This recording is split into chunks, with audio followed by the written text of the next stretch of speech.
المدينة العربية. تعلم العربية بالأمثلة.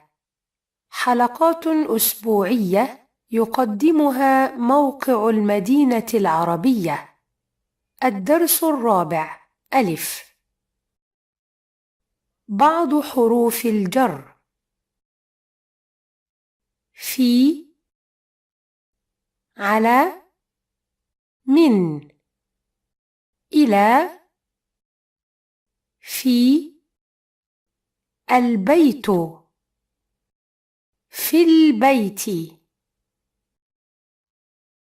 في بيت، في بيت. أمثلة: مطبخ، في مطبخ، مسجد، إلى مسجد، كتاب، على كتاب، بيت، من بيت. أمثلة: الهلال في السماء،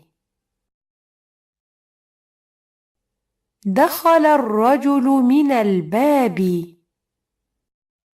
نظر الأولاد إلى المدرس، كتبت على السبورة، الحصان في الحقل، هذا الرجل من الهند،